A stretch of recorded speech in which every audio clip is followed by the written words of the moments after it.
Hi, welcome to chaos. And that is not an understatement. So in this video, I am doing a little bit of a before in terms of inventory storage for eBay, Poshmark, Mercari and Etsy. I'm a reseller, by the way, if you're new to the channel. Hello and welcome. And I pick up things from yard sales to flip online for a profit.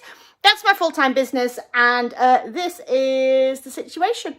And it's a hot mess. And this is the best part. This is like where I've actually organized. So, you know, ugh. So here's what's happening. I have finally submitted to ordering new shelving because these boxes were awesome for a while, but then the weight started cracking all the lids. And as you can see, I have random like cardboard boxes stuffed between them to try and support them where they are completely falling apart. In fact, a stack of these did tumble on top of me not too long ago, which is a sure sign that something needs to be done. So I'm going to give you a really quick before tour so that you can hopefully, fingers crossed, see the difference when I'm done actually, you know, kitting out this 2-car garage that I have stuffed full of crap from yard sales.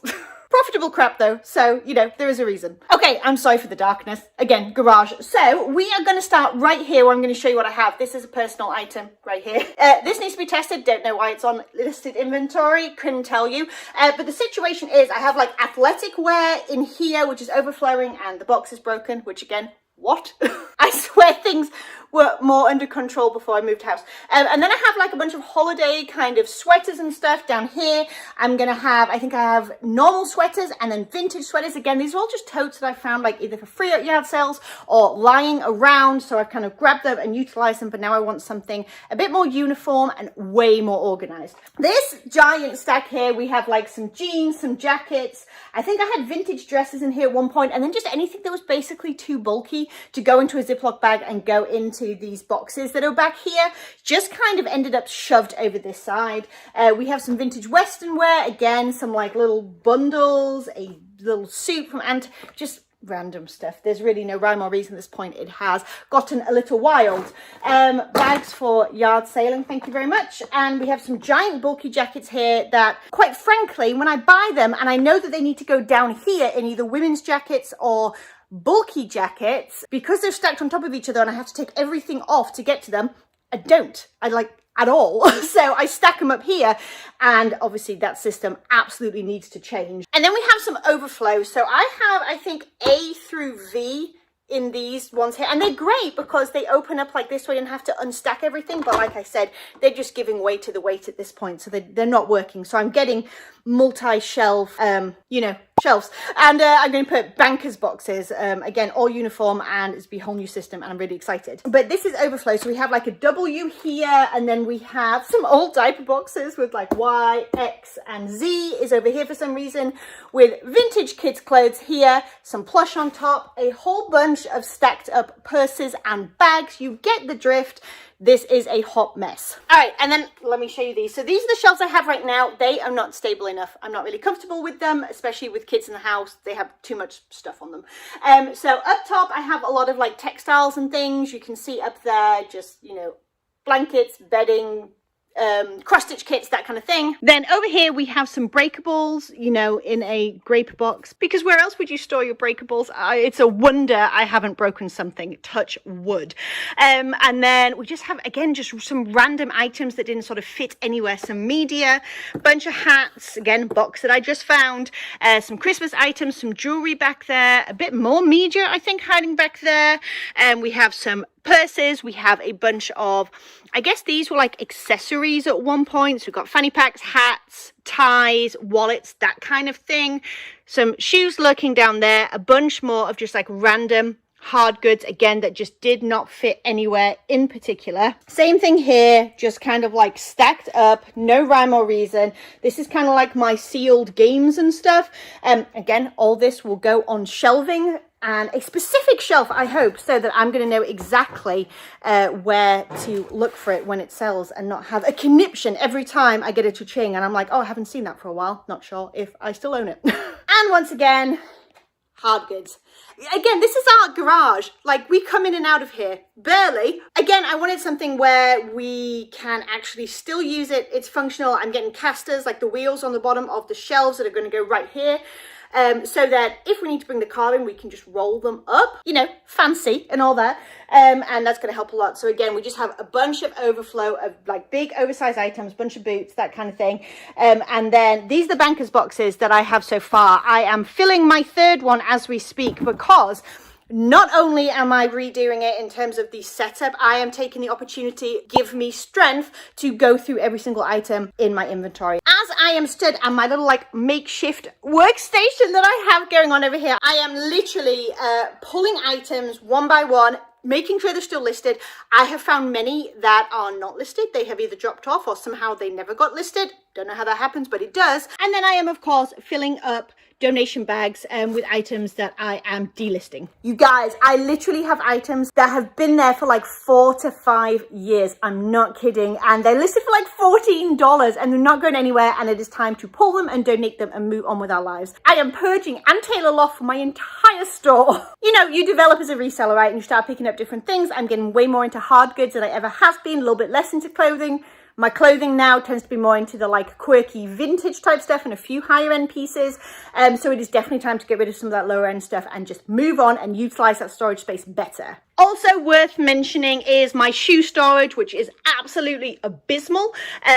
Everything is just kind of like thrown in here. I try to keep them together. There was, again, some rhyme and reason at one point where there's like heels and sneakers and blah, blah, blah. It's just fallen apart. It's an absolute mess now. So what I actually just ordered is some very, very simple elastic bands, like big stretchy ones that aren't going to do any kind of damage to the shoes. I'm going to go ahead and when I go through them to decide what I am keeping and what I am purging, I'm going to go ahead and put them with their pair, with their mate, and actually put an elastic band and then put them into boxes as well. All right, and the last area that I'm going to show you, which is a huge pain point for me. Well, first of all, listed plush, which is over here for no reason at all, with all my unlisted inventory. Yes, this whole thing is unlisted. It's horrendous.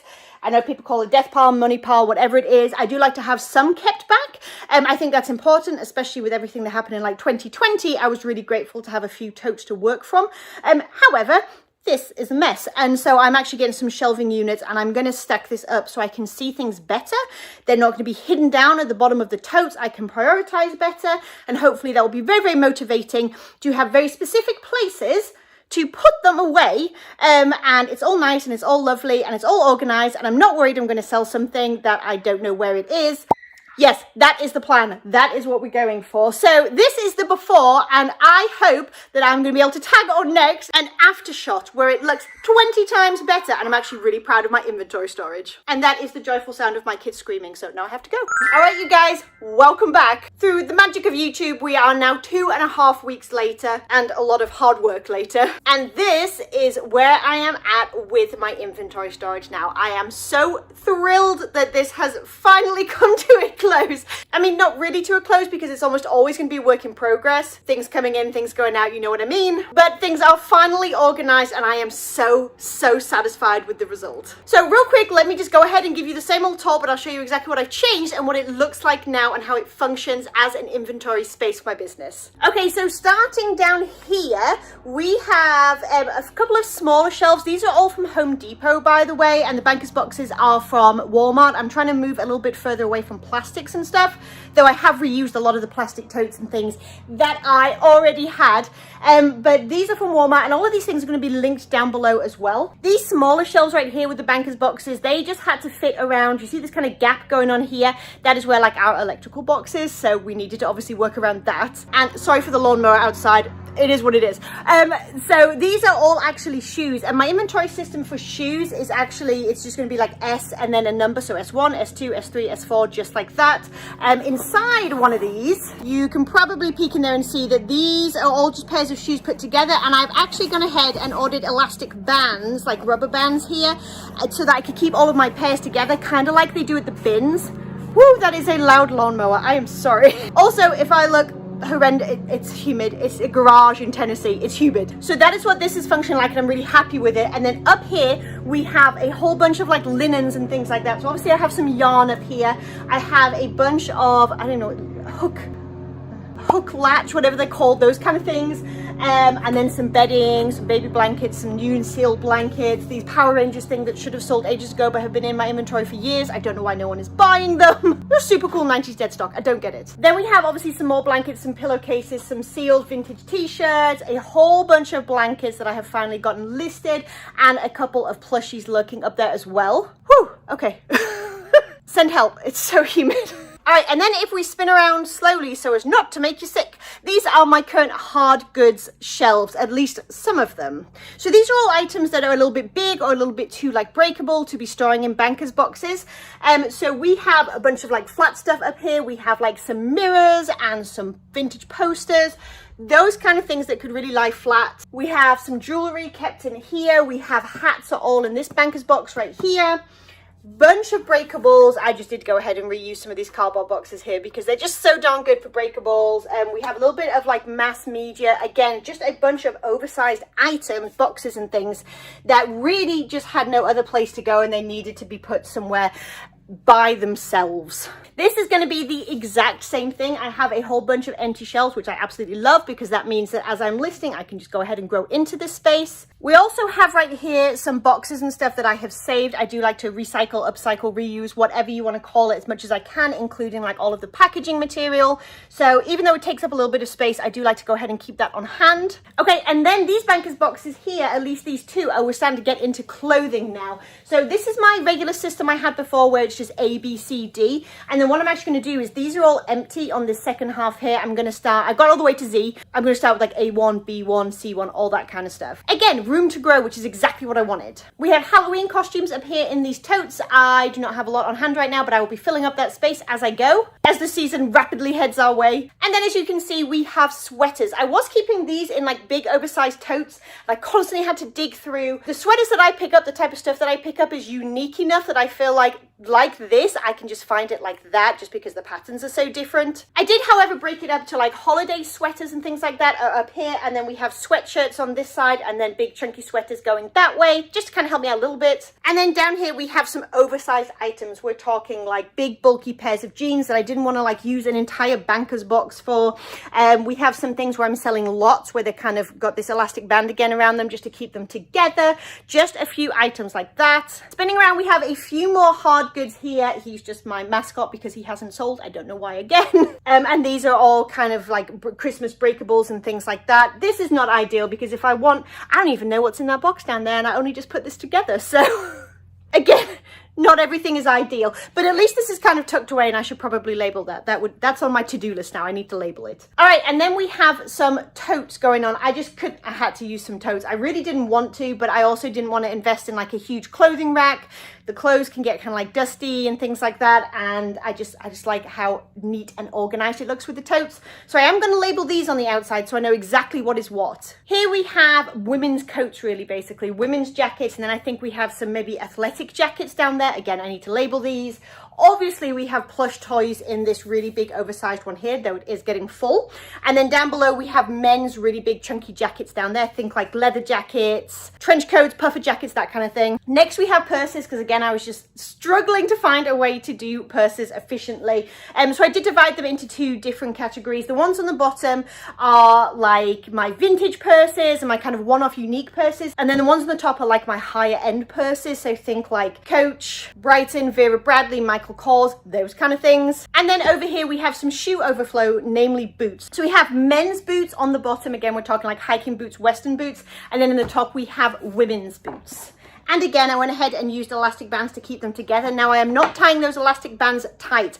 I got really, really big oversized elastic bands so that I wouldn't do any damage to like leather or cause any kind of creasing to the shoe. Absolutely, I do not want that while they're in storage, but they're really, really huge elastic bands. And I just like very, very lightly wrap them around just to keep them together as a pair. I have redone my listing area a little bit. I added this extra table right here that is currently covered in panelids. Still have all my usual stuff here, like in this little rolling, I can't point, in this little rolling cart over here, I have like all the stuff that I use on like an absolute everyday basis. So we have like lint rollers, thank you stickers, obviously tape. We have baby wipes because I use them all the live long day. Have my Doc Martens Wonder Balm, which is fantastic for leather goods. A variety of tape measures, some alcohol wipes in case I have to get like price markings off of soles of shoes and things like that. A little faux succulent just in case I want to jazz things up a bit. I have a cassette for testing anything that I need to. I also have batteries kind of floating around that I use, rubber bands like I said, and then poly mailers down here and some tissue paper on the bottom, as well as my trusty bubble wrap over here. And then I do obviously have my light that I use for like when I take photos right here or right here. We keep it simple here. I'm not looking to outdo myself each and every time. I just want to get stuff listed. And then obviously I have my Dymo printer, my label printer, my printer underneath, and then my scale right there, which are just absolute must-haves in this business. And then finally we get to unlisted inventory, which was such a bugbear. I don't know if you're going to be able to see the difference, but I see the difference, and I think that's what matters. Okay, so this is the situation we have going on. I actually invested. I was trying to stay away from plastics, but I really needed something, and I didn't want to do just shelving here because honestly, a lot of these items, I just don't feel like I could utilize that space very well. I like the bin system, so I can kind of dig around and build it up and stuff like that in yard sale season. But this is what we're working with right now. So I do have a little bit of a method to my madness here, where like this is a lot of holiday items over on this side, especially things that are in boxes already because they're going to go over there to hard goods. Then we have like a bunch of plush toys, we have costumes, we have sort of like knickknacks and stuff, I suppose you could say. Primarily clothing and purses in this one, and then over here tends to be some bedding and then a lot of like electronics and things like that. Oh, and this one here has a few big costumes again, and then a whole bunch of shoes here that I need to go through and list as well. I actually do not mind having a lot of overflow because I only yard sale during yard sale season here, which runs until sort of like end of October and doesn't start again properly until sort of April. So I like to have enough on hand to basically get me through winter listing. But it was kind of driving me crazy because it was like stacked up and it was all over the place and things kept falling over and it was just no good at all. So I invested in these, and yes, most of them are full, but I also have an extra one over there full of things that I need to clean and sort out. And then we have the final shelf over here, which is actually all of my boxed hard goods. So for example, in box number 5 right here, so far, let me think, I have like S1, S2, S3 and so on for shoes. I have like A, B, C, D and so on for clothes, and now we have 1, 2, 3, 4, 5, etc. for hard goods. Follow along with me. I know where it is, and that's the main thing. So for instance, in a box like number 5 here, if you take the lid off, you will see it is full of lots of little knickknacks and bits and pieces. And again, when I list an item, I just make sure that I put that number in the listing as like my SKU so that I know exactly what box to go to. And in fact, what I'm doing right now is like when I take photographs of a listing, I come straight over to inventory. I take a picture of that item in front of like the SKU number for the boxes or whatever, and then that way I know that as I'm listing, that photograph is waiting for me at the end so I can put it in my listing, because I don't want to accidentally put something away and then not know where I put it. That would be a bit of a nightmare. I've been there before. I don't want to go back. And yes, so far, as long as I'm being methodical and I've got this process rolling, it's doing absolutely fine for me and I love it. All right, you guys, that is the end of this video. I hope that you enjoyed it. Thank you for following along with me. Obviously, I need to go drink some water and possibly hose off. Again, summertime in Tennessee. Oh my days. It's been worth the late nights and the early mornings though, I have to say. Don't forget to follow along on this channel if you enjoy yard sales and finding things dirt cheap to flip for a profit online, because that's exactly what I do in all of my other videos. And once again, thank you guys for watching, and I will catch you in the next one. Bye!